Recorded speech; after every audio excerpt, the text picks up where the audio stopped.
Welcome to the latest edition of the 941 Sports Zone. We're all the way up to episode number 19. I'm Spitz, joined as always by my good buddy John. I ate too much Masoni this time. Hope everybody had a very Merry Christmas. Yeah, well, that tends to happen this time of year, and I am no exception to that rule either. I had plenty to eat. Christmas Eve, Christmas Day, day after, leftover honey baked ham, all kinds of good stuff. How'd you do, John? Listen, we start off with the Italian Christmas Eve with the Feast of the Seven Fishes. And we go from there. It's hard because starting with that, that's probably my favorite, maybe my favorite holiday meal.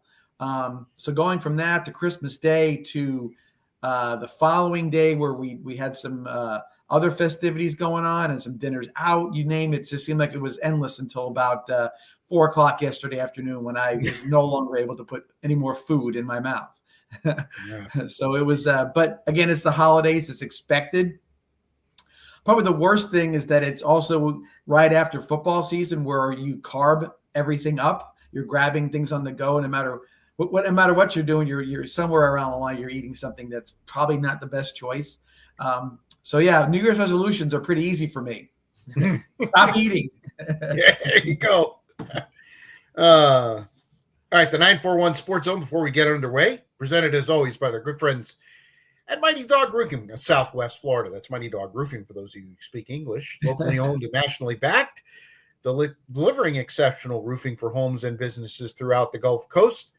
Give them a call at 941-251-4257. Again, 941-251-4257. Big thanks to Venice Indians head coach of football John Peacock for joining us last week, as he will be forever known as. When he comes in, we're going to have him do his little moniker as John Moneyline Peacock, and we're going to talk about those games, those college football quarterfinals that are rapidly approaching. We've had a couple of the more minor bowl games go on so far. The one that kind of sticks out to me is the Pop-Tart Bowl from Saturday. And again, they've done a tremendous job of marketing, and they've managed to position themselves where they get a pretty darn good matchup every year now too. Yes, and it's sort of become a marquee matchup outside of the actual playoffs themselves. Yet you had a team in BYU that was a fringe playoff team as it was. Georgia Tech, that arguably between them and Miami, the best team in the ACC. Obviously they didn't win the games they needed to win in order to get the tiebreakers and yada yada yada, all that stuff. Mm-hmm. So you have Duke as the ACC champion, but Georgia Tech, very good season. And for a long time there, Georgia Tech sort of played the let's be an option team sort of situation, somewhat mimicking what the academies do. But now they're straight up. They don't play that game anymore. They run RPOs. They got a quarterback who can throw and run, athletes all over the field. So Georgia Tech is a fast track team. I would probably say, Rich, depending on, I know there's been a couple of little blemishes to them offseason wise, losing their offensive coordinator to my Florida Gators, and maybe losing a quarterback as well in the process of the portal. We'll see. But I would say based on the coaching in the last 2 years, they have to be one of the two favorites to win the ACC next year.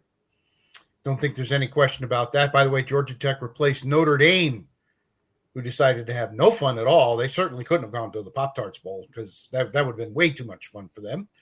Penn State gets a bowl win. I think that's a very nice win for them over Clemson.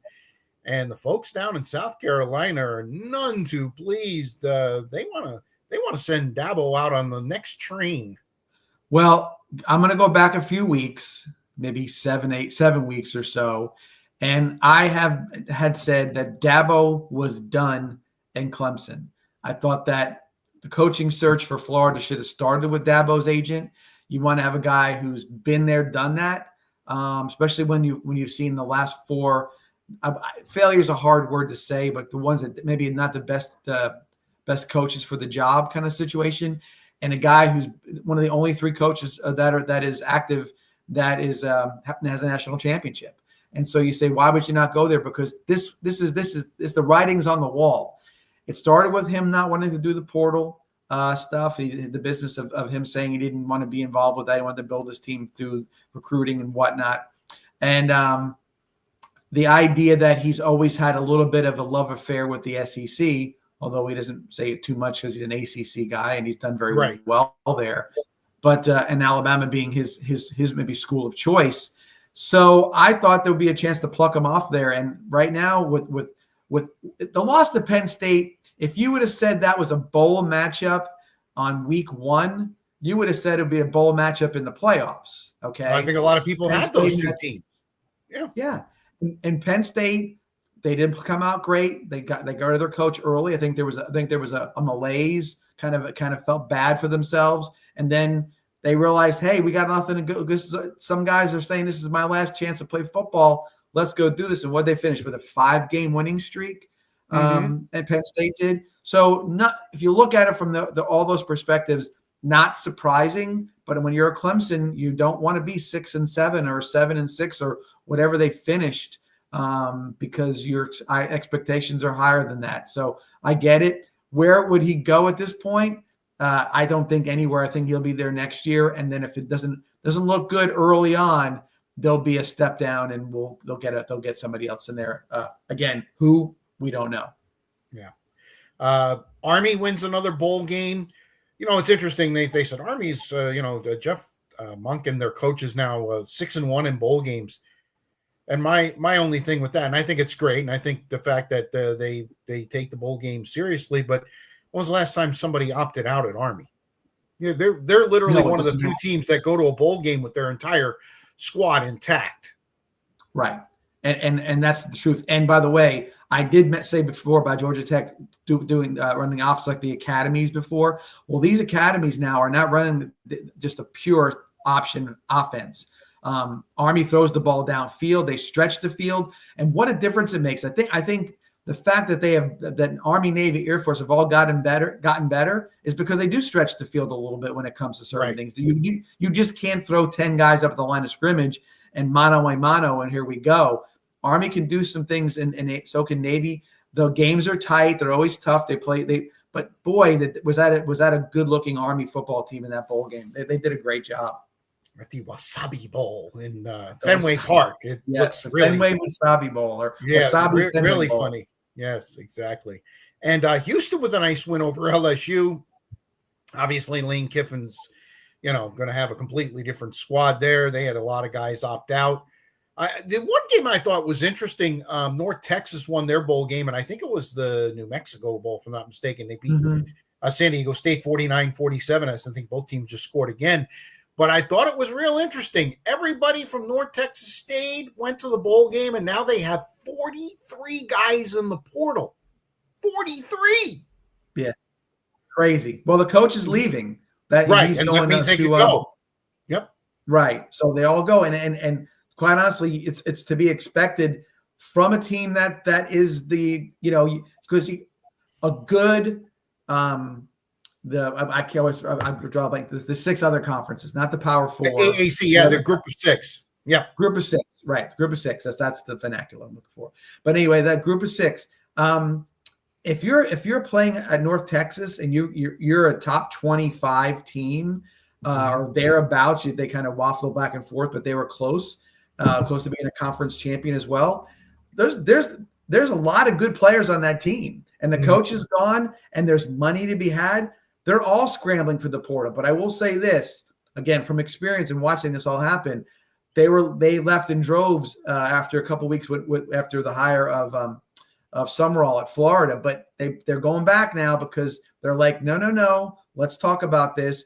Here's what we can offer you. Here's what we can do. Do you like it here? Yes, I do. So same things that happened in North Texas. There might be 43 guys in the portal. Will all 43 leave? No. My guess is probably 20 will leave. And you'll see others come back because they're not going to make a lateral move. This is all an opportunity to go and say, hey, Michigan, Utah, whoever it may be. I'm over here now.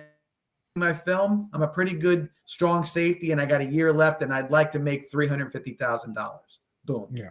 And if There you it's not out there, they'll come back to North Texas and say, hey, guys, I know I may have upset you, but, I'm sorry about that. And, and what can you give me? So I think that's what will happen.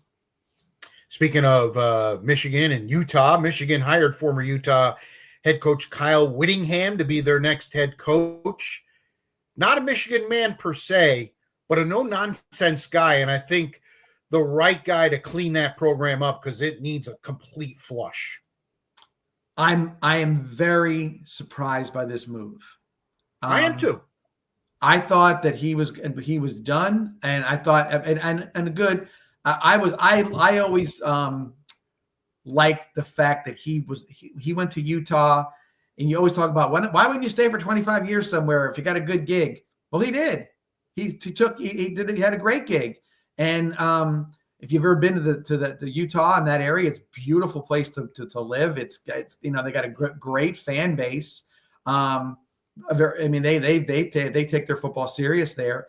And he leaves, and he resigns, and that's enough time for him. He's 66 years old and going to go. I think takes on that job. Let me tell you something. That job right now is a shit show. There's nothing more I can say other than that, because it's not just the coach. It's the entire athletic department. It's administration at all levels that have to answer to a lot of questions that are going to come up in the next little bit. Now, maybe he can just avoid all that muckety muck and go out and coach. More power to him if he can, but it doesn't make it any easier with who's all the accusations and different things. Maybe he will be the guy they can lean on and say, clean it out. We'll trust you with the football team while we're cleaning out this disgusting garbage that we have left over here right now. So the idea is that they got it's surprising he did it because he was such a sort of staunch loyalist to Utah, and to go back and to take on something that's so hard there's going to be talent there. Don't get me wrong, but I think everything that's going on behind the scenes, it's hard to avoid. It really is. Yeah, no question about it. And it'll be interesting to see how long that internal investigation takes at Michigan and what comes of it. A lot of people are lauding Ward Manuel, the athletic director, for hiring Whittingham. Yeah. I don't think personally, if you really want to clean house, he's got to go, but he's a Michigan guy. And, I'll be very interested to see how this turns out. If somehow or another they pull the old, we did our own investigation, this is an internal scenario, we're okay, and that poor young lady, she, we'll take care of her and this and that, and often we go Michigan. If that's what they do, if that's what they do, then they're the poster child for what's wrong with college football. Yep. Because for them, if they're going to wrap themselves in their old glory, if you want to call it however they feel about themselves, and not address the situation as it is. You had a head coach, break into a home of a female and threaten to kill himself with a butter knife. Okay. Now, the idea that he'd be that deranged to want to kill himself is sad and it's very upsetting. But the manner in which it happened, the theatrics of it all tells me that this person was never on the right page. And you're hearing these little quibbly stories about him fighting with coaches and saying you don't understand how hard it is and this and that. You didn't know that guy was that guy before this? Why? Because Jim Harbaugh anointed him? Harbaugh's handpicked successor. Sorry. Well, what does that tell you about what was going on before that? Yeah, we already know. This one big scandal is bigger than the scandal they had when they were putting people in disguises. To go to other games. This is not like a one-off kind of thing. And guy just lost his mind in a drunken rage. He's got real issues, and he was the head football coach at Michigan. Yep. Come on. Yeah.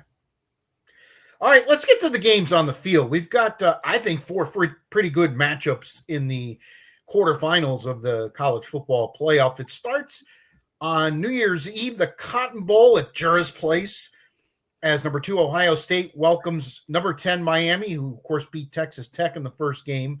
That number has come down ever so slightly. It opened at 10, got to 10.5 for a minute. It's now 9.5. Ohio State is favored. I've really had a chance to look deep into this game. And the one thing that concerns me if I'm Miami is how I'm going to score. Texas A&M was a defense that gave up over 24 points a game during the regular season. Miami, with former New England defensive coordinator Matt Patricia, I should say Ohio State with Matt Patricia, has been giving up about 11 points a game, and their defense has been absolutely ferocious.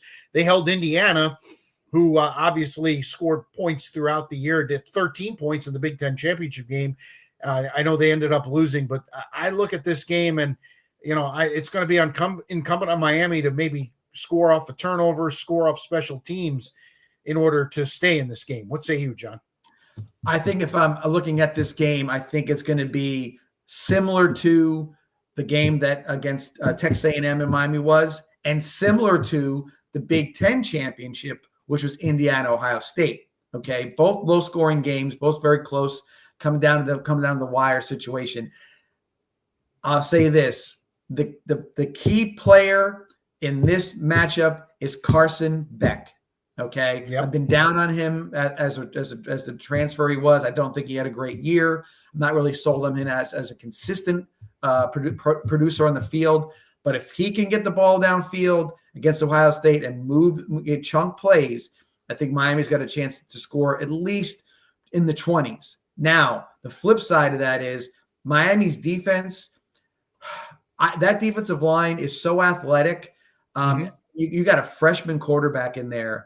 And at Ohio State, and I don't know if he's going to see more pressure than he'll see in this game. I know that Indiana did a good job as well, but Miami just brings him in waves, and there's something to be said about that. I'm not convinced that Ohio State's running game is that great either at this point. No, it's not.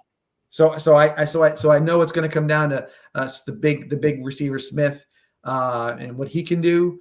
But he's one man, and Miami is a swarm on that defense right now. They have been consistently very, very good at defense all year long. That has not been a waiver for them at all. I think that's the reason why, and that's why my postponed lock of the week, which was Miami plus 10, which I guess is about 9.5 now, but still, yeah. But I think that's the reasons why, because the defense is so good. Freshman quarterback, and if you get freshman quarterback versus senior quarterback, you want to take the senior. But we'll have to see. We'll see if Beck can be the guy that he says he is.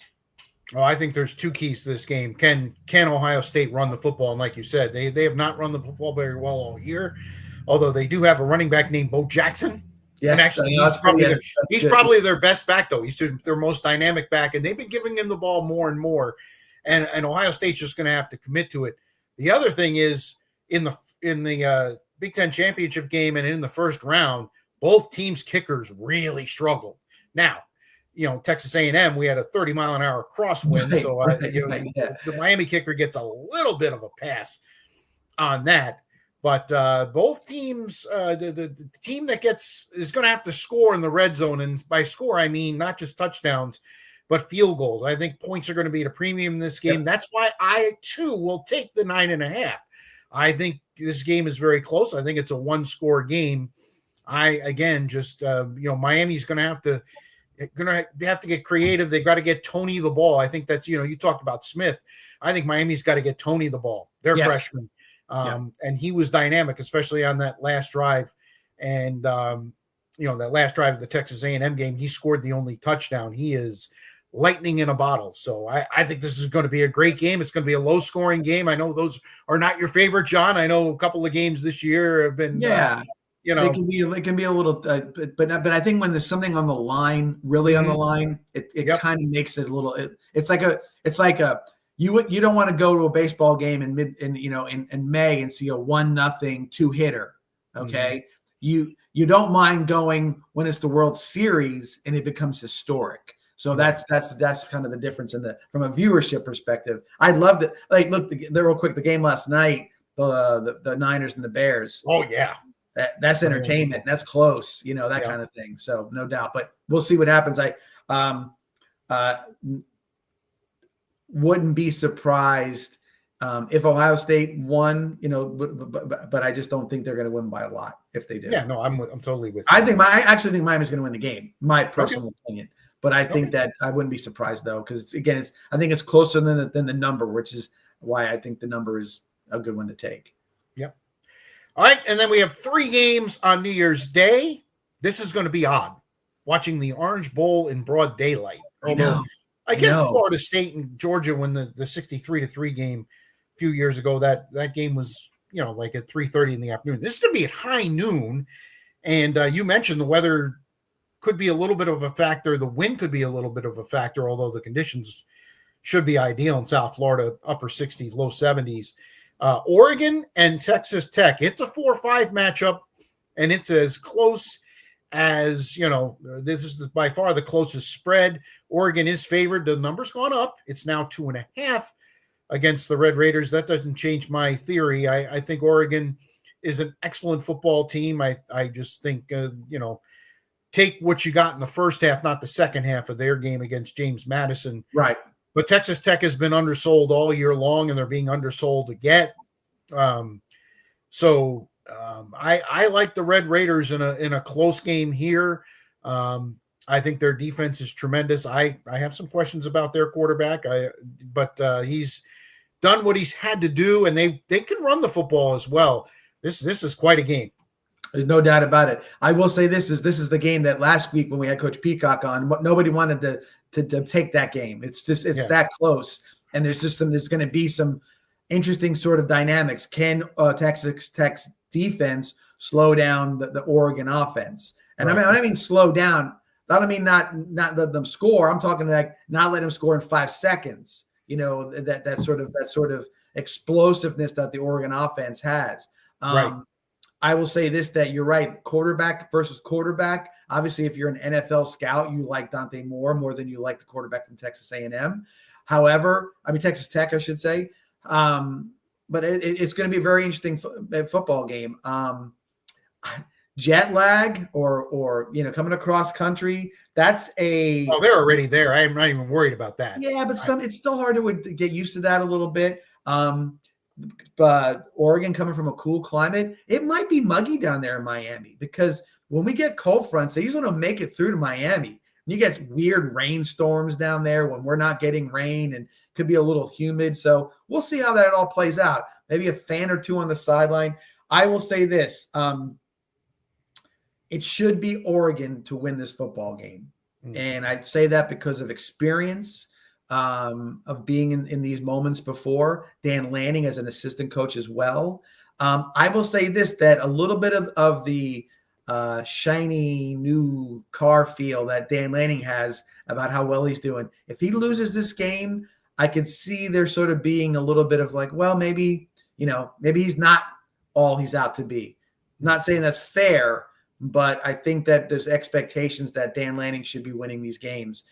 It'll also be a situation where if Ohio State and Oregon both lose, and Indiana with a tough game against Alabama, it might be a bad weekend for the Big Ten if what we're saying happens in some of these games. Yeah. One good thing for Oregon, and they got some of them back, and the rest come back this week. They're getting all their wide receivers that got hurt in the preseason and early in the regular season back, and that gives them more weapons. That's certainly something to be concerned about. But I think Behren Morton, I think he's battle tested, and the quarterback for Texas Tech, and I think this is going to be quite the slugfest. If it's wide open, I favor Oregon. Texas Tech's got to muddy the game a little bit, in my opinion. If it's wide open, that means that tough defense that Texas Tech has is not performing, and I think that's what they've hung their hat on a little bit. They've managed to keep teams kind of down points wise, and then that offense kind of chug along with be able to game plan easier or call plays easier when you kind of know your defense is going to bail you out if they have to. All right, then we go to the Rose Bowl in Pasadena. There's already been one major upset in this game. They got the Rose Bowl to come off of their traditional 2 p.m. Pacific time start time to 1 p.m. Pacific time. The Rose Bowl doesn't change anything, but apparently the college football playoff said, look, and to keep these 3 games and to get them get the Sugar Bowl over by 1 a.m., we have to move this back a little bit. So 4 o'clock Eastern for Alabama, the 9 seed, and Indiana, the 1 seed. This line, too, has come down slightly. It opened 7.5. Indiana is now favored by 6.5. Still a lot of doubters out there. Fernando Mendoza, the Heisman Trophy winner, of course, the quarterback of Indiana. Alabama, of course, was dead in the water, 17-0 in their opening game, and managed to get things together against Oklahoma. But let's make no mistake, to go down 17-0 in this game, in my opinion, they're not coming back because Indiana is not Oklahoma. No, and I think what you saw against Ohio State and in other games where they've had they laid it to Oregon pretty good. The classic comeback against Penn State, or they at the end of the game. So they've been tested this year in multiple different ways. So yeah, I can't imagine that you would be if you're Indiana that's facing Alabama, or at least this version of Alabama should be something you'd be shaking in your boots over. But it is going to be you're playing a good team, and it is a bigger stage, and it's a big stage, and that very hallowed place such as the Rose Bowl. Interesting to see how it's going to play out. I'm very curious about this game. I know where I'd lay my money in this game, but I'm still interested. I'm going to watch it with a very sort of neutral view of it, if that makes any sense. Okay. I think that Indiana wins the football game because I don't think this is the best version of Alabama. And I don't care what anybody says. Every job that came up that had any significance to it, Kalen DeBoer's name was attached to it. That's not an accident. Weird about that. It's not. I said where there's smoke. This is not smoke. This is like multiple smoke fires somewhere that this is all happening. And so I like Indiana based on what they did this year, based on the battle tested this year as well. And Alabama is not the best. This is not the best version of Alabama that we've seen in the last 5 or 6 years. So I think Indiana will win the game, but I'm very interested to see this game, to see how it plays out. With Indiana and their first real. I mean, now this is a one hell of a matchup for them to take on in the first round of the playoffs for them. So yeah, and let's be real. Let's be real, John. It still is Alabama. It still is the script A. And even though Indiana's the top team in the country, there has to be a little bit of nerves. I would think I think there's no doubt about that. There are players on Alabama, seniors that have been here for 4 years of this. Mm-hmm. They've traveled with the team, they played with the team. Whatever you want to say, they're around it. This is where they're supposed to be. Indiana is the newcomer, and for as good as they've played, sometimes that has an effect on your psyche. Not early in the game, not in the locker room, but like the third quarter, and you've given their best punch and you're down 3, and it's Alabama. And that running back, that may not be Mark Ingram, or that may not be Derrick Henry, but man, it sort of looks like him. He's got the same number or the same. You start seeing ghosts. You start seeing things that you don't want to see. I will say this: Cignetti is cocky. So he may be the guy to say, "What are you afraid of?" Come on, let's go. He's got some moxie to him. So yes, he does. So that's why I like it. By the way, I like his moxie. Well, you have listen. If you're going to be there and you're going to win, you got to have that feeling to win. I don't care what level it is. You see high school coaches, and it's like you can say, "Oh, I got this." No, you better say it, back it, and believe it. Mm-hmm. And when the kids start to hear it and believe it, then that's when the program can flip. That's when Indiana goes from being a nice 2 to 3 year story to a 10-year, 20-year role. Because understand something, we talk about college football a lot. There's a lot of teams and fan bases that are not in the top 20 and 25 who have had 20, 25-year runs and are waiting to come back to and expect to be there. Indiana hasn't got to that point. He's got to burn that into their soul and into the program and into the fan base that this is what you do. This is how it goes. We're Indiana, and we're going to be good for a long time. And the ball's not orange and round. Exactly. Listen, it's true. it's a culture change. It really is, and he's done a very nice job. And I, like you, am very interested over the next 3 to 5 years. Can they sustain it? Because they got a lot of their players from the portal, and they got a lot of players from James Madison, from where he came from. So that's big. So what they can't the do, Sugar Bowl. Go ahead. What they can't do, Rich, is win a national championship or have a good run and then go 8-4 next year, which is fine, and have the fan base be like not show up for the right, for the games. No, that's not how it works, because you can win a national championship after being 8-4 or before being 8, whatever you want to say it. Just got to maintain that the program needs the support, and it's not always going to be a clear path to a championship. All right. I was kind of premature. Sugar Bowl in New Orleans, or rematch of a tremendous game in the regular season. 6th seeded Ole Miss and number 3 Georgia. Georgia's a 6.5-point favorite in that game. They were an 8-point favorite in the regular season game, and had to outscore Ole Miss 17-0 in the fourth quarter to win and cover. And obviously this is we kind of talked about this last week, but we kind of buried the lead. Another $250,000 game for Lane Kiffin as he watches in Baton Rouge. Ole Miss was very impressive. They were the one favorite out of the 4 that took care of business. I mean, Oregon did too, but they allowed the back door to be left open. Ole Miss left no doubt against Tulane. They beat them just as bad as they did in the regular season. And I'm sure the kids are licking their chops for another shot at Kirby's smart squad. Oh, no doubt about it.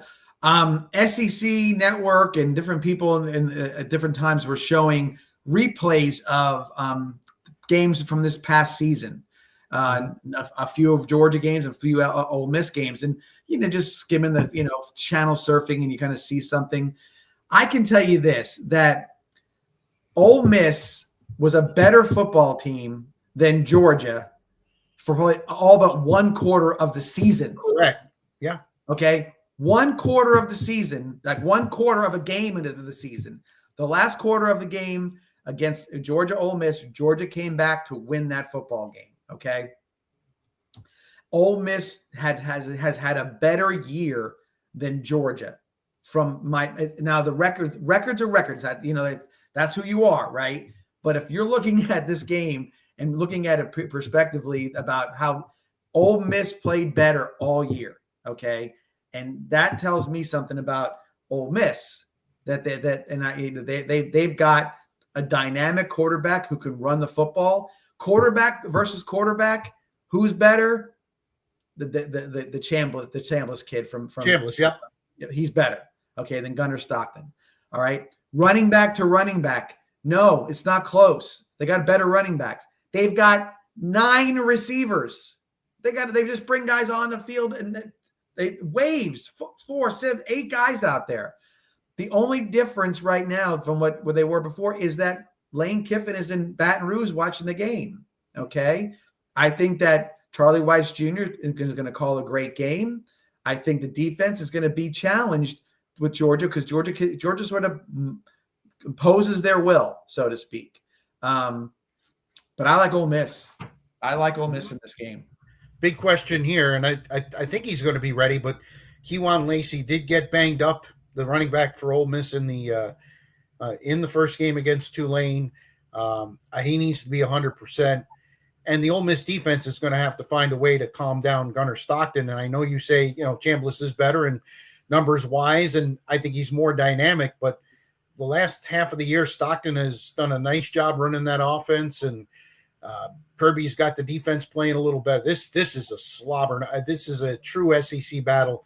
The winner is going to definitely take a couple of hits and be ready to play in the semifinal. I like Georgia to win the game, but I also like Ole Miss getting the 6.5. I think this is a 1-score game. Yeah, I do too. I like how Ole Miss played all year. They've had some experience now of being how many couple 10-win seasons in a row. And so, I mean, Ole Miss deserves to be there. This is not a fluky kind of situation for them. Their only loss was to Georgia. That's it. So I think there's something to be said about beating someone twice. And now this is a neutral site game as well. Yes. That makes a big difference. Tough. And the Sugar Bowl, that is an SEC bowl. That place will be packed to the rafters. Both sides will be well represented in that game.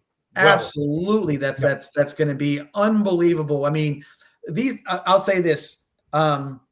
In the Rose Bowl and the Sugar Bowl should have no complaints about the games that they got. No. Traditionally, I said about the Rose Bowl, they should have moved that game to 8:00 in the morning, and that had a problem with it because right in the middle of the Rose Parade, because they should that game is going to be I think they're all going to be well attended, and I think those games could turn into classics. I got a question for you. A lot of people are pushing for the Rose Bowl to be the permanent home of the college football playoff national championship. Are you in that corner, or you like the rotation? So I'll say this to you. I think that if you really want to make it fair, then you have to regionalize this round of the playoffs. Okay. Mm-hmm. Put them in different regions or whatever it may be. We just said how many people are going to go to the Sugar Bowl, right? Because why? Because it's right down the street from Georgia, and Ole Miss is really close, right? Mm-hmm. So you want to have that. So I think representation. I think there's no more storied stadium or site than the Rose Bowl, right? And I think that since you've ruined the fact that there would be the Pac-10 and the Big 12, or the Big 10 and Pac-12 and Big 10. Let me get it right there. Right. If that doesn't exist anymore, then right. I would think that would be fair that the Rose Bowl should be represented every year in this round. But I'm talking about for the championship itself. Oh, I mean for the last game. The last game's in Miami this year. No, you don't think so? You're not in that corner that it should be there. No, I mean, okay. That's what I wanted to know. I like the Rose Bowl, but I think that there's something to spreading it around. Super Bowl. If it's gonna be that caliber, Super Bowl every year in the same place would be, there's something to that. So I think no. I think being where they're at right now, then that rotate is fine by me. All right, nice way to segue there. You talk Super Bowl. We're going to talk NFL in a second, but again, a reminder that the 941 Sports Zone is presented by the good folks at Mighty Dog Roofing of Southwest Florida. 941-251-4257 is the number. They are locally owned, but they are nationally backed. So they got plenty of materials and money. They deliver exceptional roofing for homes and businesses throughout the Gulf Coast, as always, up and down the Gulf Coast. 941-251-4257. Mighty Dog Roofing of Southwest Florida. And tell them that the 941 Sports Zone sent you, all right? There you go. All right, here we are, NFL. And we've got to start with the dumpster fire that is at Raymond James Stadium in Tampa. The Bucs down to Miami. Chance to get things right. They're playing Quinn freaking Ewers at quarterback. And they made him look like Dan Marino, especially in the first half. Baker Mayfield, 2 more very costly interceptions. One was not his fault. It was a receiver who wanted to play hot potato, but the second one in the double coverage, down at the 10-yard, you can't do that. And then the fumble late, Bucs lose 20-17. They have now turned 6-2 into 7-9, and yet with Seattle beating Carolina 27-10, it gives them hope of winning the NFC South.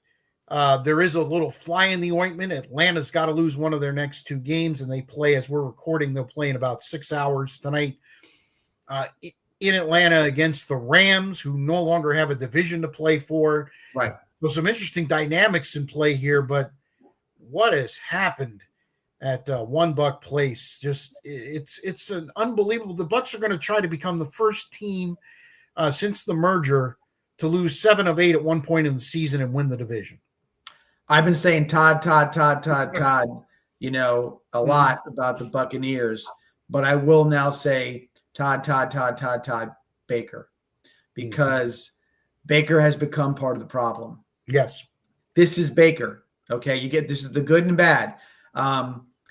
It's like he's kind of like a kid who wants to open his presents on Christmas Eve. He's so super excited about making a play or whatever it may be. The second interception, like you said, the analysts in the game try to explain why he misread the play, because he saw the safety flip his hips to go towards the middle of the field, and when he did, he figured he had plenty of time to get it back over to was it Evans he threw it to in that one, or Godwin? I thought it was Ibuka. Okay, maybe it was, but even with that, he read it and he rushed it, and it was a downfield throw that needed a little more oomph on it.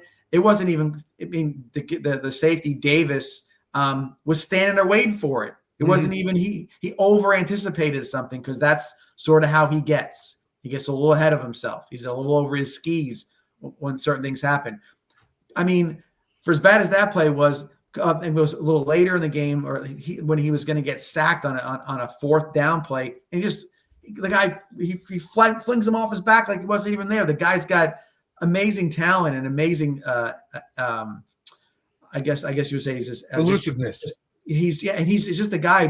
He's a will to win kind of guy, but he's got to play within his wheelhouse. He gets a little out there with certain things, and it causes him to lose. When there's chances to win games, he's part of the cause. However, I will say that again, hard to make Quinn Ewers look like as good as he did, and that was Buccaneers defense right there. And I'm watching like the Hassan Reddicks of the world and all these different guys. They're not doing anything. Yeah. They're not making a difference at all. The D line has been the front seven's terrible. Failure. Really not very good. And the back half's not much better. It's just it's a total team effort. No question about it. Yes. Interesting to note, a lot of people the Fire Bowls, hashtag is blowing up X. Ian Rappaport, very well known, very well respected reporter, is reporting that apparently Todd Bowles is safe. And the reason why he's safe is at the beginning of the year, actually before the season started, he signed a 3-year extension that actually doesn't start until next season. And so, if you're a Bucs fan, such as I was like, what? So we may have more of Todd Bowles than I think a lot of people want at this point. I think that the idea of Bruce Arians being the coach was not just because but it was to give Todd Bowles a reclamation project, and so he could be the guy going forward for a number of years. And I don't think that the Buccaneers are ready to give up on him, because they've seen some of the success. His record now is 34-33 as a head coach with the Buccaneers, right? I believe so. You're correct. Yeah. And so you look at that and you say, is that, great? No. Is it better than he was when they were with the Jets? Yes. But it's 4 straight division titles. That's what he hangs his hat on. Right. It looks the same, though. It looks the same. If you look at it from, like even early in the year, the getting Ibuka and having this stocked up receiving core, man, I don't think Evans is much longer for playing. Neither is Godwin. And now you're going to be in a situation where maybe you don't have that guy. Wirfs has been hurt off and on all year. Didn't play. I thought that was big yesterday, Sunday. They couldn't run the football. Huge. Yes. Is Bucky Irving a great runner? Rashad White was the guy before. He's not the guy you want. So now all the things that sort of you leaned a little towards the positive on those guys, and with a hoping they're going to go up a little bit, and now they're on the other side and they're going down a little bit. And so this is not going to be an anomaly. I think you're going to look at there's going to be some real interesting situations with the personnel for the Buccaneers as well. So personnel, coaching, there's a lot of question marks going into the end of this last game, and then into as far as everything else goes into the future for the Buccaneers. And of course, they came out with the schedule, the Week 18 schedule. The most important games get primetime slots, Buccaneers and Panthers will play a day early. They'll play on Saturday, 4:30, Raymond James Stadium. I guess the one thing that if you're a Bucs fan and you want to see a change, there's a couple of things. One, I went on the Ticketmaster website to see, what kind of tickets are left and how much you can get a ticket. Now, this is listen, it's 8-8 against 7-9. All right. Let's be real. It's still a division title game. You can get tickets for under $100 today. Under $100, $97. That's cheaper than a college football game. Yep. And for a big game, that's way cheaper. And listen, that's where the fan can talk. And I'm not telling you to burn your tickets, and I'm not telling you to sit on your tickets. But if we get to a situation Saturday at 4:30 in the stadium, especially if the weather's nice, the stadium's half full, that's the stuff that speaks volumes. That'll get the Glazers' attention. Ooh, right. We're losing gate. Ooh, and you can't look at the total attendance. You got to look at what's in house and the concessions and things of that nature. And I think that's where I think Todd Bowles can be in a little bit of trouble. But that is a lot of money to eat for the Glazers, and they normally don't like to do that.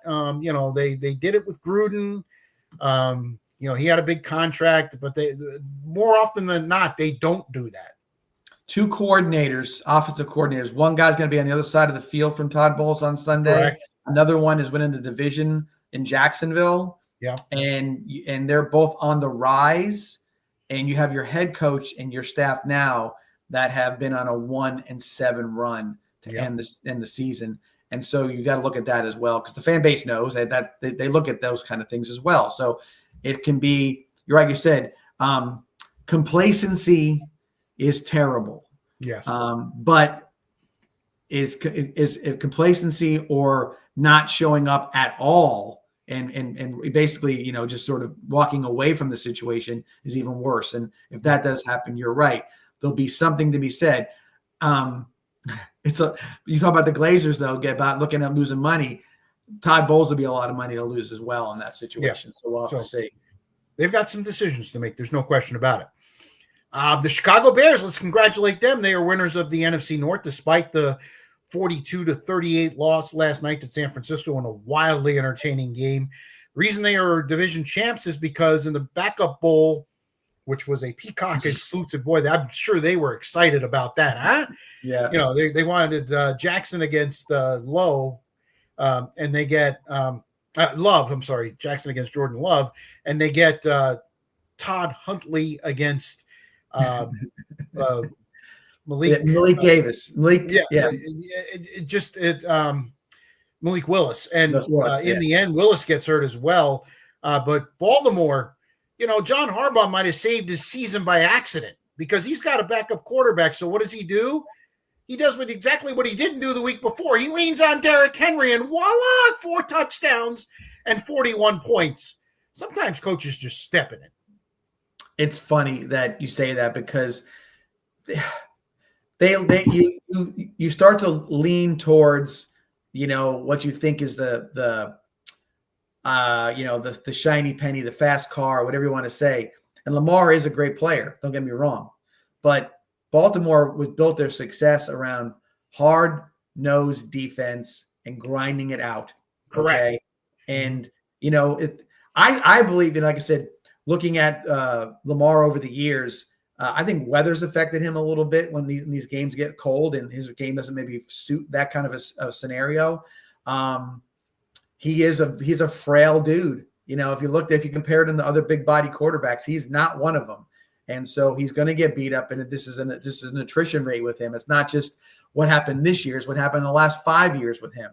Correct. So you can still win with Lamar that way. You got to tell Lamar to not run the ball as much and give it to Derrick Henry a little bit more.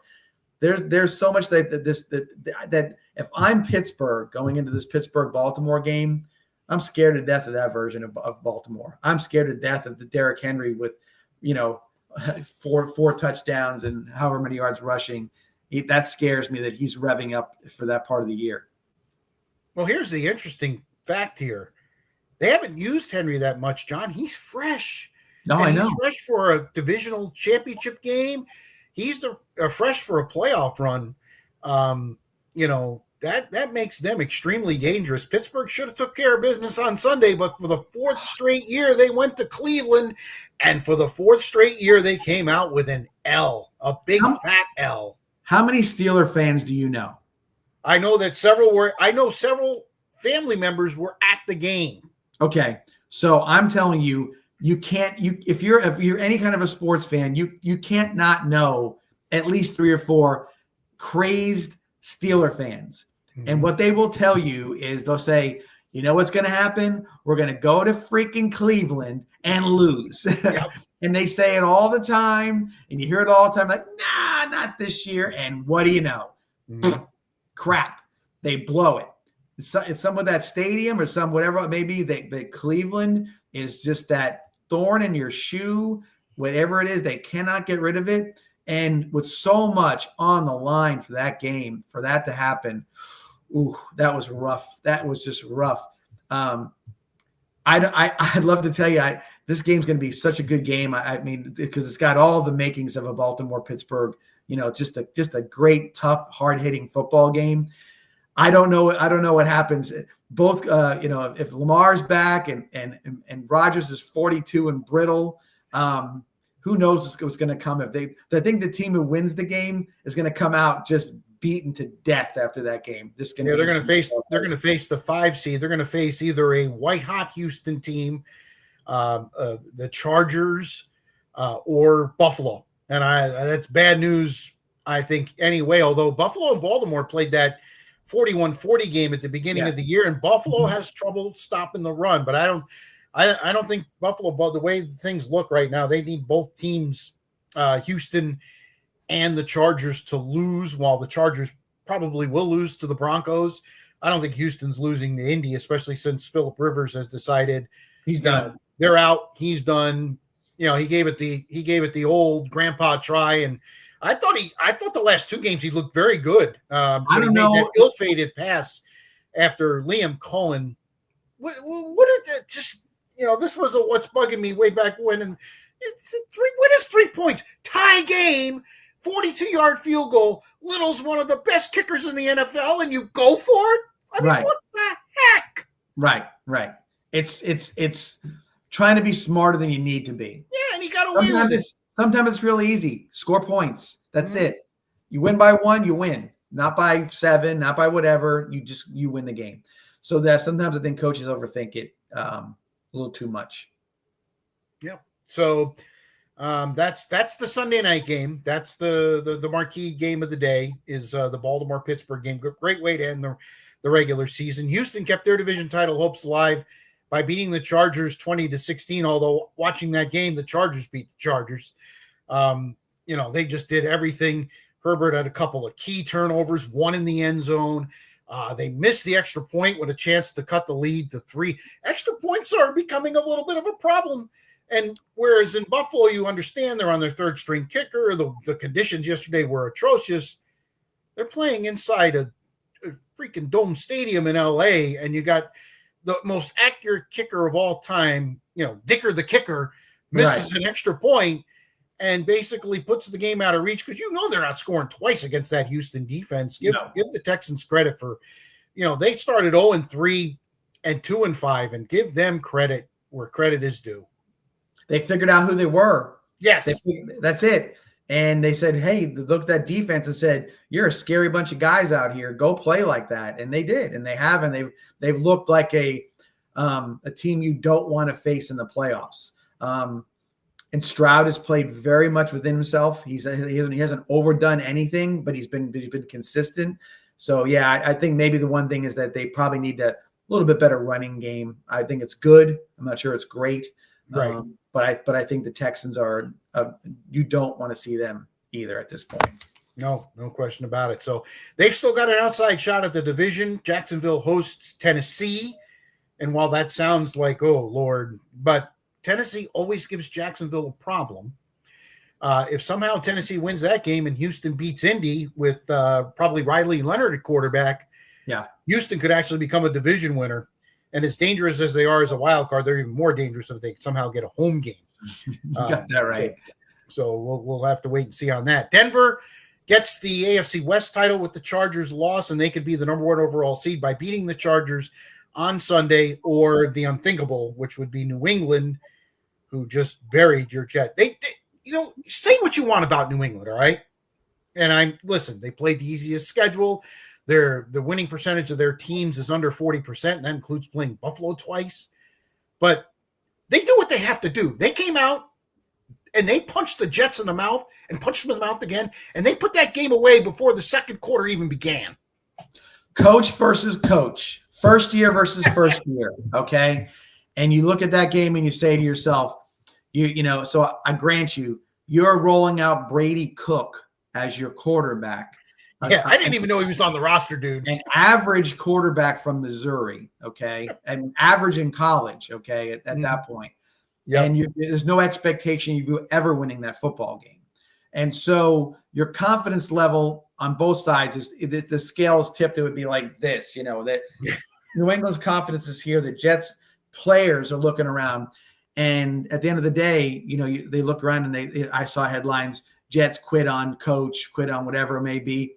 No, they quit on what the product is. Okay. Mm-hmm. They're part of the product, but when there is no chance, 0 chance of you scoring points against a Mike Vrabel defense, what are you supposed to go out there and do?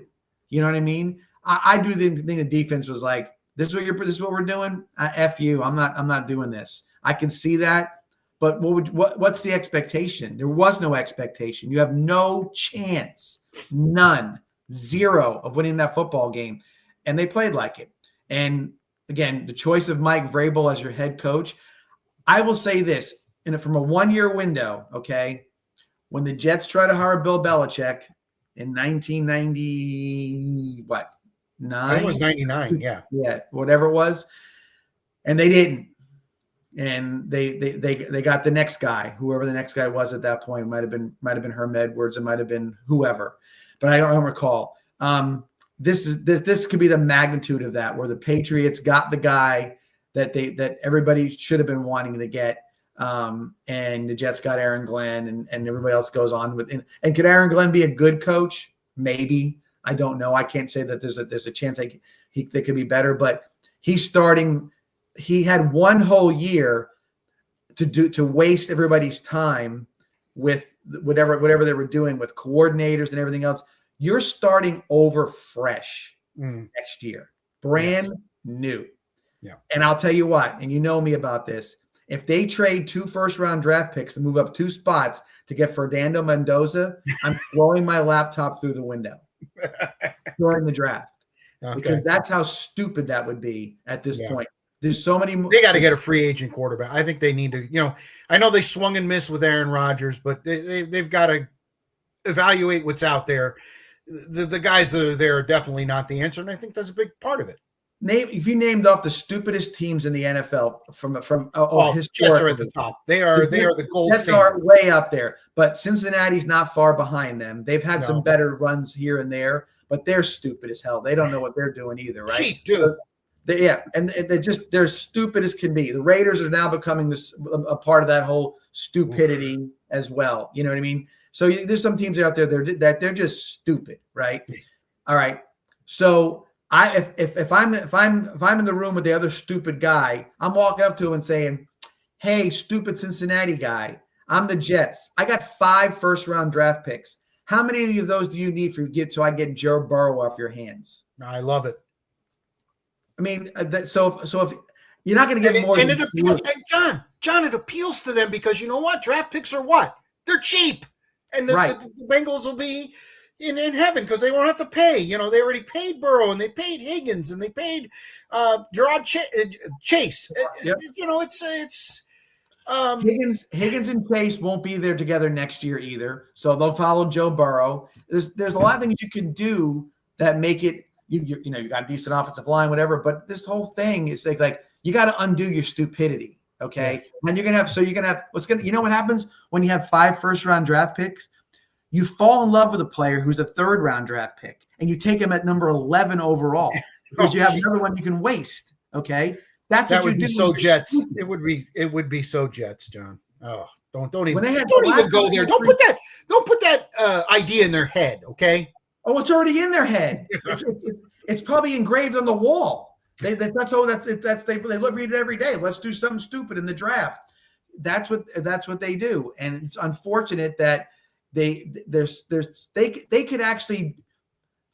It's just hard to say this. They could do nothing and be better than what they're going to do.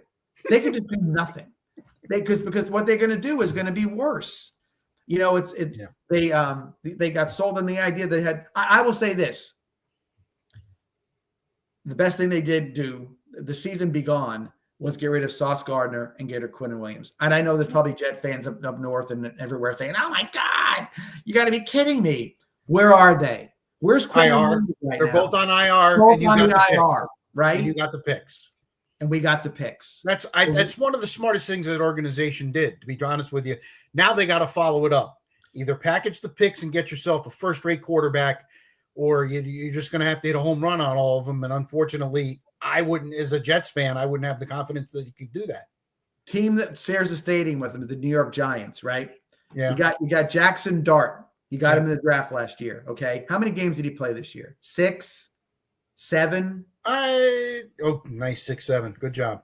I would say I want to say he played, because he keeps running his head into the freaking turf and he's out with a concussion. You're now what they're now what 3-13 the Giants are? Yes, with their victory on Sunday over the Raiders, they slaughtered them, by the way. Right.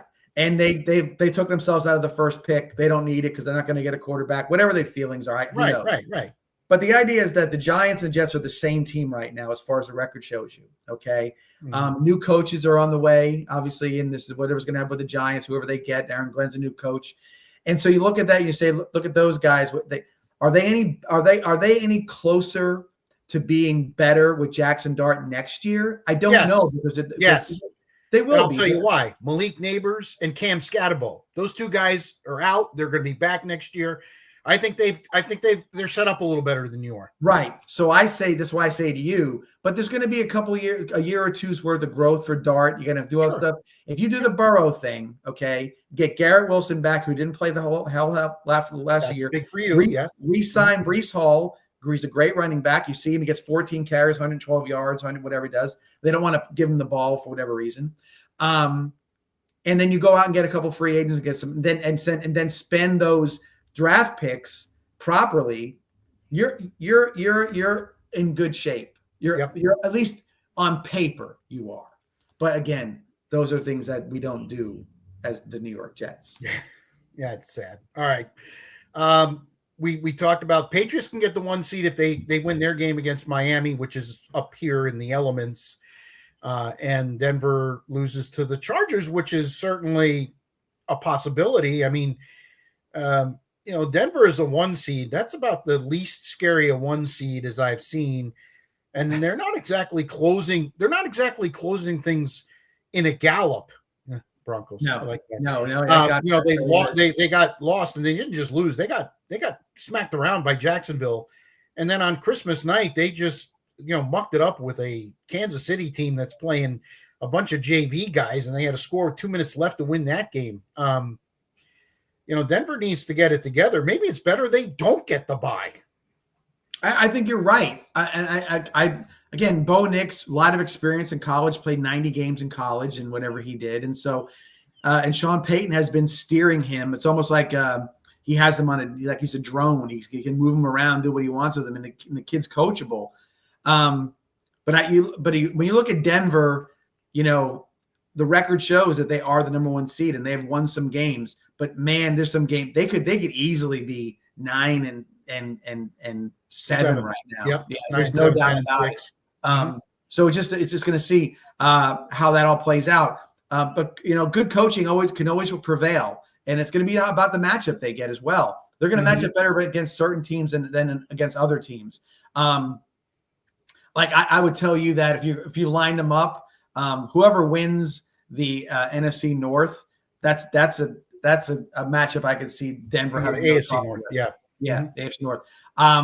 Could I see that? Could I see like them coming out and playing Buffalo and having a better? Yep, put Buffalo and Denver. I think that could be a game where they could be outcoached. Again, I I'm not a big fan. Again, I'm not Josh Allen detractor, but I'm also not a McDermott guy either. Right. What I see on the field and what I hear about him in the locker room and some of the things he said and done, I think he's a knucklehead. But again, I don't really, that's he's successful, so you got to give him tip your cap to that.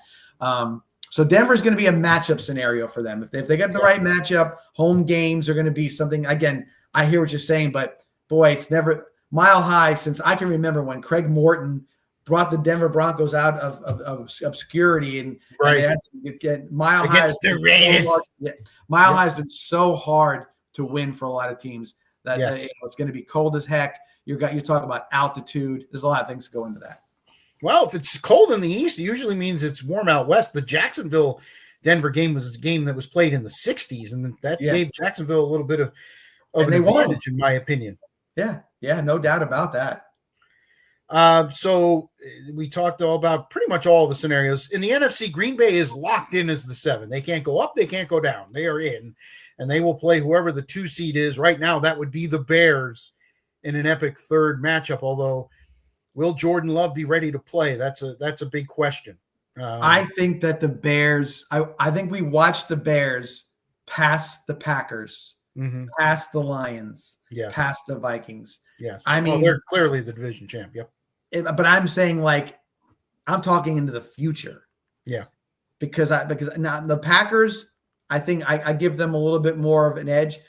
I'm afraid the Lions might have had their window, and might have slammed shut. I'm with you. I don't like the way it looks in Detroit. It looks like you lost your car keys and you're not sure, or you there's something that happened. Now, John, you walked right into that pun. The Fords lost the car keys. Very good, John. Very, very good. I think about these things, but you have this.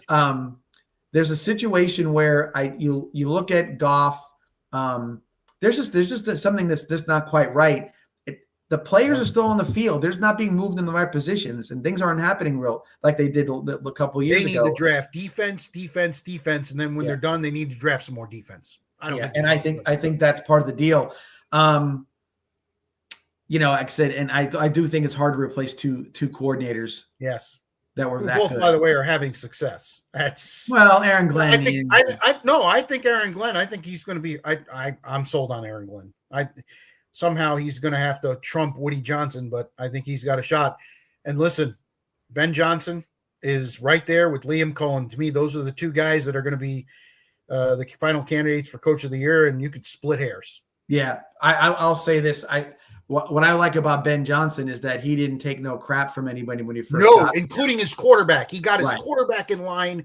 Everybody thought that was going to fail, and Caleb Williams now is the guy. Well, I love his long ball. Man, he throws a beautiful pass downfield. Look, he made a move last night where he juked out 2 guys. I'm like, what in the hell was that? Purdy did the same thing, by the way, but the Bears team, you look at it, they had an O-line. They've had an O-line for a while there. And they had some pieces, and boy, now you're seeing those pieces getting moved in the right directions. And now you look at the Bears and you say to yourself, that it would not surprise me. And it would not surprise me if the Bears made it to the Super Bowl at all. It would not surprise me one bit. With pedigreed teams above, with the Rams, the Niners, the Eagles, those teams in particular, that I think that it would not surprise me to see the Bears beat them and get to the Super Bowl. All right. So the Seattle-San Francisco winner, that's the second Saturday night game. The Seattle-San Francisco winner is now going to win the division. The Rams, even though they've got a game tonight and a game next week, can do no better than 5th. So, and I think it's interesting. I look at the Bears. They've obviously had the lucky rabbit foot a lot of the year, no question about it, winning so many games when you're losing with 2 minutes to go. But I don't think it would be a terrible thing if the Rams have to go to San Francisco, the Bears have to go to San Francisco or even Seattle. I just think the way Caleb Williams plays, I think they might be better on the road they'd be able to use their passing game more, because you can get conditions in Chicago that are brutal. Crazy, right? Yeah. Crazy win. We saw go back to 85 or whatever when Sean Landeta, the ball dropped the blew punt. off his, right off his foot, never even got close. So yeah, you can get some weather, and you're right. But I think the thing about Caleb Williams is that every game he gets a little better as a field general. He was an athletic quarterback, but he looks good in the pocket. Comparison. So Lamar has the same kind of Lamar Jackson, the same kind of thing. But Caleb looks way better in the pocket than Lamar does. Yeah. And I think that's Ben Johnson. And that's why I think Ben Johnson will edge out Liam Cohen. I know they both have number 1 overall picks in Trevor Lawrence and Caleb Williams, but I think the year 1 to year 2 progression with Caleb, and the fact that, like you said, he's taken no shit from Caleb. He basically, from the beginning of spring and summer practice, has been on him, and I think it's worked wonders. I think in Chicago. Right. I totally agree, 100%. And as far as all 3 AFC wildcard teams, well, Houston could still win the division, but it's Houston, the Chargers, and Buffalo. And the teams above them, you got New England, very young. You got Denver. We already talked about them. This could be one of the wildest. It wouldn't surprise me to see a 6 seed versus a 6 seed in the Super Bowl. It would not surprise me at all. Look at the wild card teams. Yeah, everybody's going to win at least 11 games except for Green Bay. If you asked anybody if you name those 3 teams and the teams that won the divisions, you'd be like, what? Yeah. Denver? Not even Kansas City. Denver is ahead of them. Then you have the Patriots with Buffalo, and then you've got Jacksonville with Houston. You think that would have been flipped. So I think that's what I said about the Bears going to Super Bowl. I didn't say win, because the AFC team that comes out, I don't know how you beat the AFC this year. They're loaded. I think it's tough. I think it's going to be real tough. All the NFC teams have a wart or two on them, I would say. But nonetheless, the winner of that AFC playoff tournament, that's a winner. That's a winner right there. All right. Interesting. You can actually, I know you're not a gambling guy, but you can actually go and take the AFC. There's already a spread. Yeah. And you could take the AFC and, from the sounds of what you think, you think the AFC representative is going to end up winning. I do. And even with Philly beating Buffalo yesterday, wasn't surprised by that at all. I thought you said they would kill them. I believe your lock of the week was they were going to kill them. But I think that but I thought that there was a little bit of conservative play calling in the second half, hoping that nothing would happen. Yeah, it was terrible conditions. Terrible conditions. Yeah, I think they would have loved to have snow. No doubt about it. They would have loved to have snow instead of rain. Yeah. Interesting call by McDermott at the end of the game. Your kicker's had his 1 extra point blocked. He's your 3rd kicker. You're shaking your head no. You would have tried to kick? Yeah. I think there's I would too, but a lot of people have come out and said today how you can't trust the kicker. Well, then you need to get another kicker on the roster. Right. I don't care who he is. Right. Go to the local high school and try him out. But the thing is that, Philly's defense is really damn good. Yes, it is. Okay. I thought at the end of that game, I don't know. That just didn't. I didn't think Buffalo was going to score. I really didn't. And they were living in Josh Allen's head yesterday, living in his head, and I'm like, I thought if they score, I would have taken my chances in overtime and maybe hope for. Me too, because Philly's defense was on the field the entirety of the second half, and the offense had like 19 yards in the second half. Well, and it was going to be a field position situation as well. I thought there was going to be something along those lines, and you had the momentum because you showed you could move the ball a little bit. Going for a 2-point conversion, I know that it's sort of a coin flip. I don't know the exact percentages on that. Just didn't like it. It just seemed like you didn't trust your team in that situation. And I didn't trust his kicker. He came right out and said it. He didn't trust his kicker.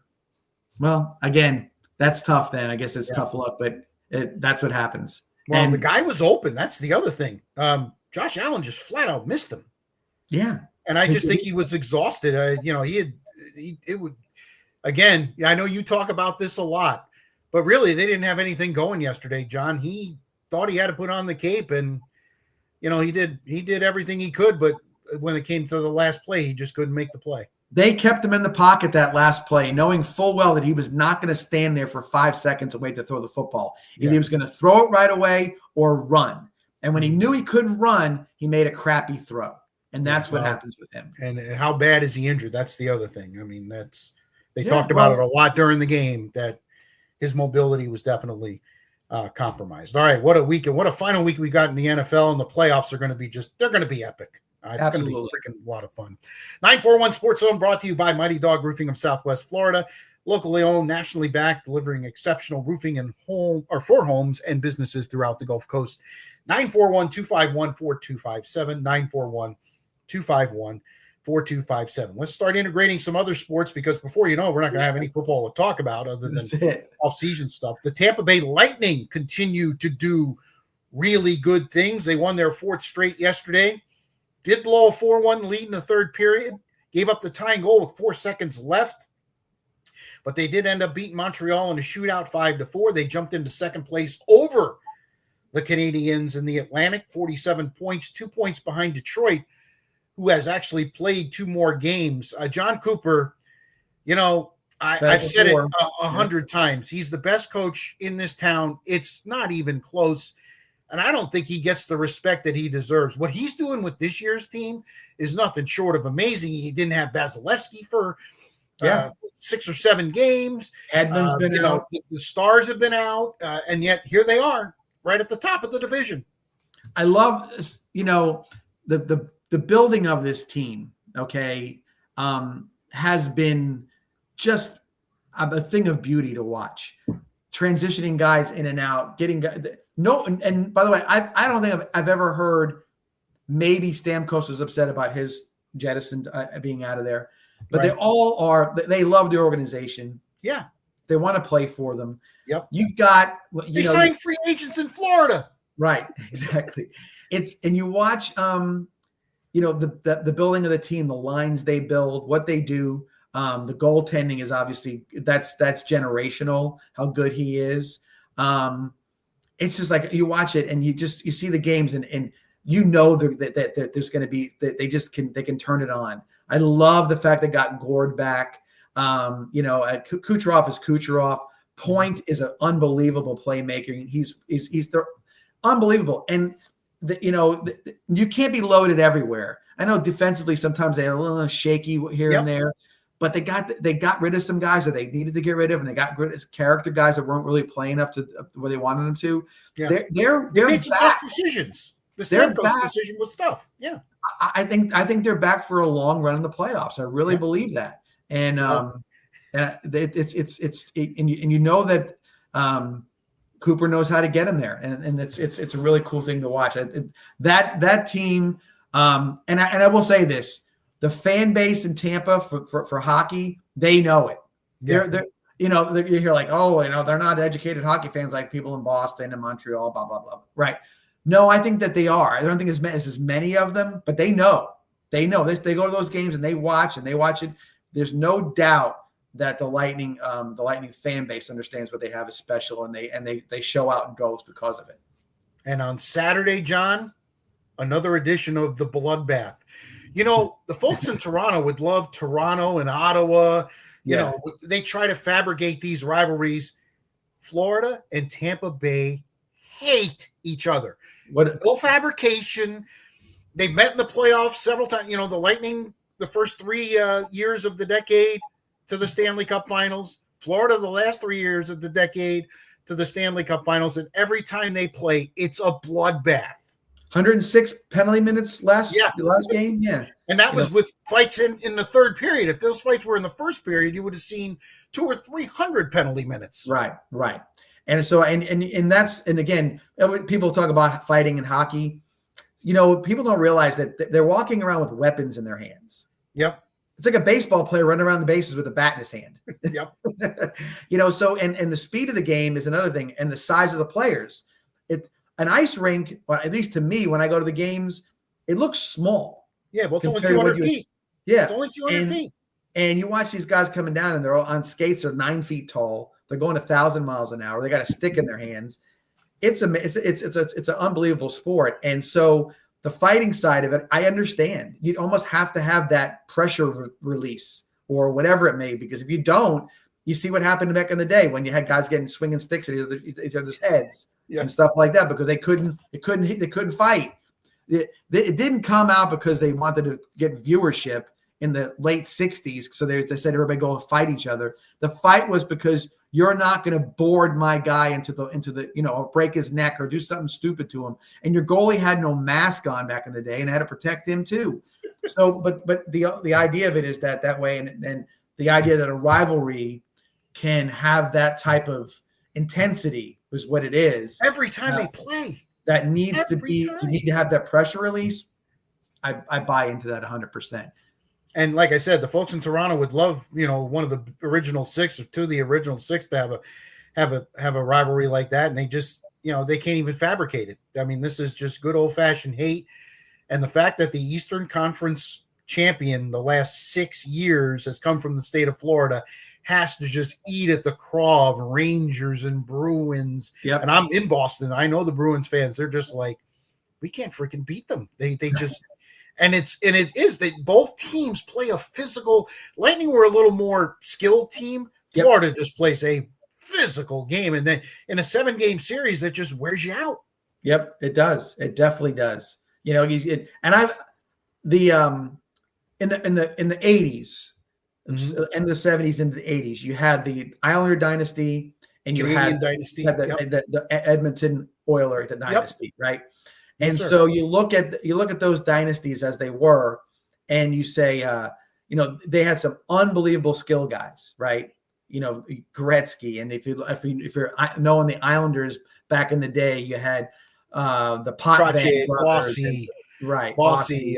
Mike Bossy was 60 goals a year, stood in the net from the net and just took a beating his whole life. By the way, I wasn't a fan of the Islanders. I'm a Rangers guy, but still, I know you are. I was an Islander fan growing up, but listen. But those teams, for as skilled as they were tough ass teams, man. They didn't take nothing from nobody. Messier he wasn't on the skill line. That was Gretzky and the Finnish guy. Yeah, I know who you're talking about. They were different. Messier's was the penalty killer, and he was the tough guy. Yeah, well, he was one of the tough guys. Craig McTavish is the guy I remember. Right, he was the guy. You don't mess with Messier or I mean, you don't mess with Gretzky or Messier because you're going to deal with him. Islanders, same thing. Trottier and Bossy were two parts of that one line. Clark Gillies was the muscle. He was the absolute muscle. And that's the way they built those teams. And you see it now a little bit too. The teams that are successful build it the same way. It's a fun game to watch. And when your teams are good, like they are, the fans just need to appreciate it. They just really do. And they do. The fact that there's 19,204 every night at Amalie Arena, whether it's the San Jose Sharks or the Florida Panthers, tells you exactly what you need to know. Right. They're again, I'll go back. They're an educated fan base. They're not just coming out to watch the game. They're not front runners. They understand the sport. They understand the game. The nuance. There's a lot of nuance in hockey, and they understand it. Right. There's no doubt. Tampa Bay heads out west for the New Year. They're going to play Anaheim on New Year's Eve, 1:00 Anaheim time. Then they're going to play the Kings on New Year's Day, and they're going to play San Jose Saturday at 4. So the Lightning and Buccaneers are going to go up against each other, and when the Bucs game becomes 24-7 Carolina in the second quarter, I'll be doing the old flip over to here. Yep, flipping over to the Lightning game. All right, locks of the week. Both of us won. I had San Francisco last Monday night. Boy, they seem to be a wagon. They're clicking on all cylinders. They look like a scary team in the NFC. And you had Philadelphia killing Buffalo. They killed them by 1. Really, for the first 3 quarters, though, they killed them. They for 55 minutes, the Bills did not score. And I was listening to one of their podcasts. It's been a long time since they went a home game without scoring for 55 minutes. I don't see very many teams that Buffalo matches up against in the playoffs that I think that is a good matchup for them. Maybe Jacksonville. Maybe. And they may get them. And so, because everybody else, there's something about them. It's either their home field advantage or their defense that does not match up well for Buffalo. Cook is a great running back. By the way, a high school phenom who got lost in the shuffle somehow in Georgia. Never understood that. Because Dalvin Cook is his brother, and he decided he decided to go to. He didn't go to Florida State like his brother did. He went up to Georgia, and an underutilized player, and he's a fresh running back in the NFL, and he's got the skills to catch the ball in the backfield. So there's a weapon right there. But when you have to worry like that Buffalo's offense doesn't work without Dalton Kincaid, or whatever it may be. Yeah, their wide receivers, they got to. They have no receivers. If that's your best guy, man, I understand why Allen has to run sometimes. I do understand it. But so you look at that situation, the right defensive coach, the right team, they're just gonna. I think they're gonna get swallowed up in the playoffs. That's why I thought Philly would do that to them, and they did for 3+ quarters, and then boom, they almost got caught. Yeah. So both of us are 8-6 on our locks of the week. I'll go first. Go ahead. I already broke a golden rule. What's my golden rule of gambling? Don't bet for or against the team you root for. Yeah, that's it. That's right. Carolina money line. Coach Peacock, I said it. Carolina money line. I've already put my money down. I just think the season's gone. They're lost. They're done. I think Carolina comes into Tampa and wins, and I'm not sure it's a close game. I really don't think it is. And the mojo that was there when I was in the stands, when they beat San Francisco, albeit with a backup quarterback, but Mac Jones played very well. Walked out of that stadium 5-1. Delusions of grandeur. I've never been to San Francisco or Santa Clara or wherever the hell the stadium is out there. Can I scrape pennies to get? Yeah, whatever. It's over. I'm Carolina money line. All right. So this is very funny because we don't talk about this. This is no script. Okay. Nothing is scripted here. Just you already told me what your lock was. Oh, I know that, but I'm gonna give you a second one because I thought. Oh, look at that bonus lock. Bonus lock. Okay. Because I do have my lock of the week is Miami, right? Mm-hmm. But I wanted because I have sports. There's irony in sports. Mm-hmm. Things happen. You can't write stories that play out in real time in sports in general. So, Rich, I'm going to say this to you. I'm going to go the exact opposite. The Tampa Bay Buccaneers are going to win this football. Wow! Because it's just stupid enough to happen. Here it is. It's just stupid enough to happen. Okay. All right. Well, here I have $1 from the movie Trading Places. Yeah. I am Mortimer, and I have the $1. You're on. I got it. Beautiful. Because here's what I say. Why I say it for.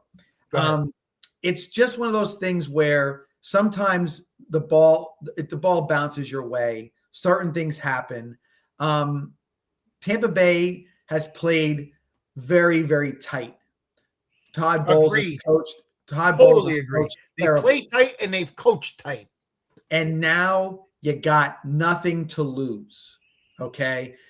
Now it's come down to this. You've gotten lucky enough to be in a shitty division. You're lucky enough to play a team that's on the rise, but not maybe they're altogether there on the road for the game. And no. It's in Tampa, John. No, I'm saying Carolina's on the road. Yeah, Carolina on the road. And it sounds weird, but I just think for some reason in my mind, I'm like, the Bucks are going to win the game and they're going to get destroyed in the playoffs. Well, but they're going to make the playoffs. If the first Rams game was 34-7, what's this one going to be? If they do manage to win. Right. Because I think the Rams will end up being the 5 seed. Yeah, no doubt. They've got Atlanta and Arizona. So bonus pick, Bucks win. Okay. All right. So we got our $1. Mortimer. $1. $1. All right, time for what's bugging me. There are so many things bugging me. It's not even funny. Go for it. You know what? I'm going to start. I'm going to go first. Go for it. Absolutely. Because I'm always making the which way do I want to go or what have you. Well, what's bugging me is, and it's weird, and I'm going to go back to hockey. We have the outdoor stadium series this year, or the indoor outdoor stadium series. Right. Do you know who plays in the well, it was New Year's Day, and I guess they're made a business decision to put this game on January 2nd with all the bowl games on New Year's and the quarterfinals. In Miami, I don't have a problem with that. But do you know, because I know you're not a huge hockey guy, do you know where it's in Miami? It's in, look at you. Yeah. It's and I love the opponent too. The fact that it's the Rangers, I think that's great. I think it's sure. Rangers. You're going to get a fan base to watch the game. There's no doubt about it.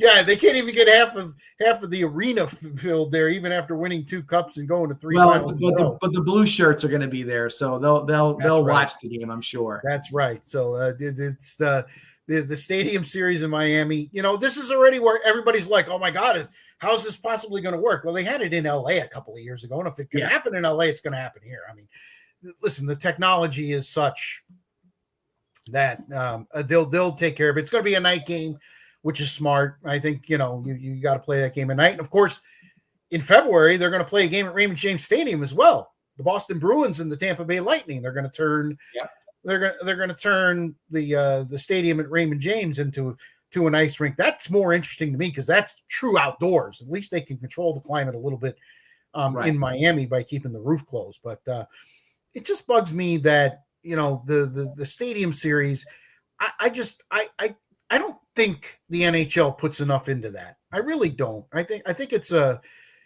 great idea to get new fans. I would never go to a game. I got to be honest with you. Right. Why do I want to watch a game from another zip code? Right. Exactly.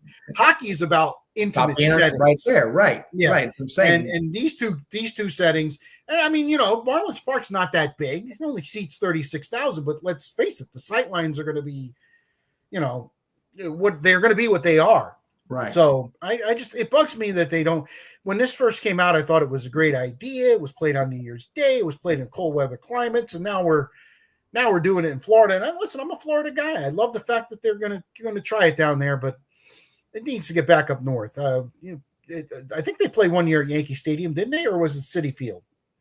I can't remember. I want to say it was Yankee Stadium. I think you're right. It was Yankee Stadium. Yeah. So anyway, that's what's bugging me. And if that's all that's bugging me on this final week of 2025, it's not all that bad. John, what's bugging you? In my mind is sort of this. It's sort of stupid, I guess you would say, but there's no such thing. Nothing that has any sort of meat to it. But you watched again. I'm a channel surfer when I watch TV. I just can't help myself. And so you're not going to cut the cord anytime soon, are you? Because you can't channel surf. And I can't help myself. I got to check what's on. It seems to me that since the beginning of the college football playoffs started, that the ESPN, one of their 9 networks, is showing the 30 for 30 for the U every day on a loop. The U is the what happened with the U is on all the time. Now I'm picking Miami to win, but please, you've got 1,000,000 30 for 30s you can fill time with. Where's the Tim Tebow one, by the way? What I know. Where's the Tim Tebow one? You don't think that would be interesting? Of course it would be, but they are. I don't know what they're so enamored with whatever happened with the U and whatever, and maybe I don't know the numbers. Maybe it's the most watched one of all time. I have no idea. Who knows? But the idea is that I am so tired. I mean, this is not just this year. It's constantly. It's the U. It's the U. It's the U. My goodness, please put something else on from your 30 to 30 I know there's 30 for 30s that are fantastic. I don't see them. They're great pieces of entertainment. The U is worn out. The U, enough. That happened. Great. Play it once in a while. That can't be the only college thing you have during college football playoffs. Well, they have the Catholics versus convicts, which of course involves the U. The U. And I get it. There's personality plus guys on those teams, Hall of Famers, college Hall of Famers, you name it. Yep. And they made a name for themselves. But please give me a break with that stuff. Enough is enough. Give me something else to watch when I'm home for vacation, but for 10 minutes and not be the U.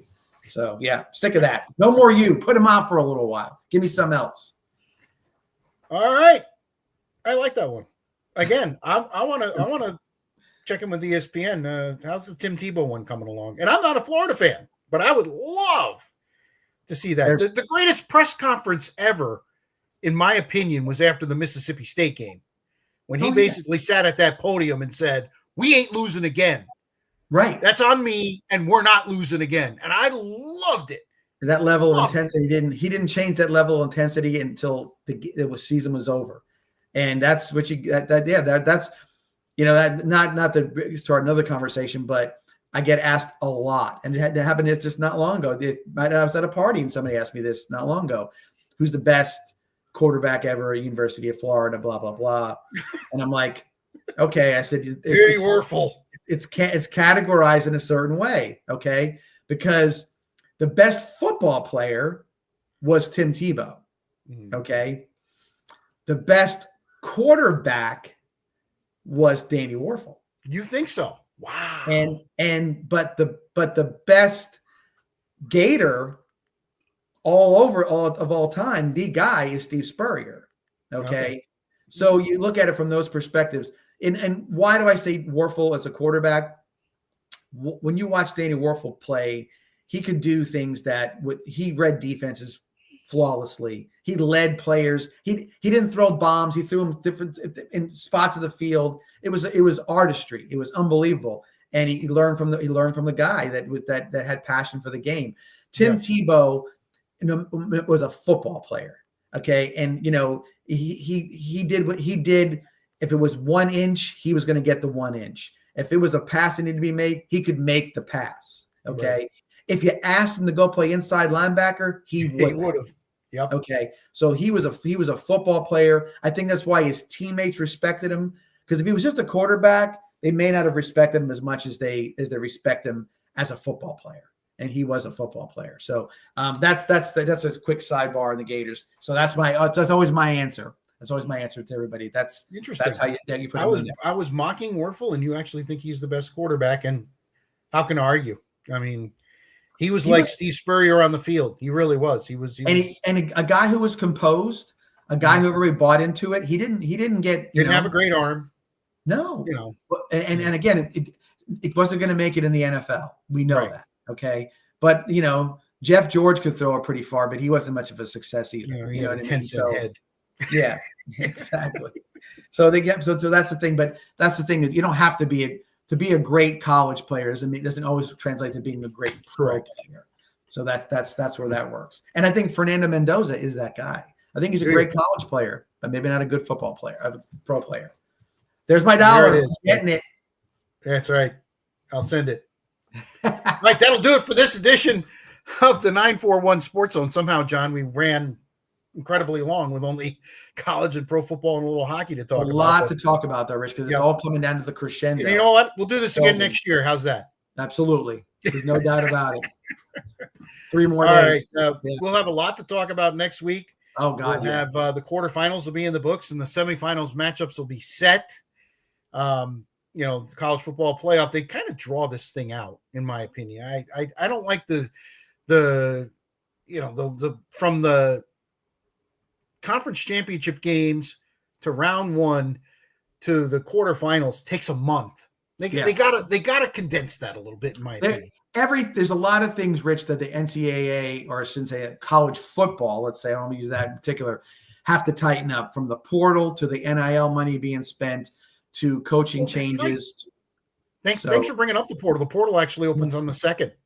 So for everybody else's. How many people could be left? There was 72 coaches that left, and all those players can go in the portal. Yeah, no, there's no doubt about it. So there's a lot of things that need to be sort of tidied up a little bit. No question. It may take more time than we think it does to happen, but they'll get it right. There's just too many. There's too much money. Well, that's the first and foremost to mess it up. Imagine that. I think the fans themselves will force the issue as to get done. All these issues to get taken care of. Can only hope so. Yeah. All right. That'll do it. We are done. We're back next week. Like I said, New Year's games. We'll have all the NFL wild card matchups. It's going to be a big show next week. Hope you can take the time to join us again. YouTube, Facebook, X, the artist formerly known as Twitter, wherever you get your podcast. Subscribe. I forget to say this all the time. Like and subscribe, please. No doubt. We would certainly appreciate it. So for John, I ate too much, Masoni, I hear your couch is calling you again. I'm woke up for a nap to do this, so is what it is. We will be back next week. Until then, so long, everybody. Bye-bye.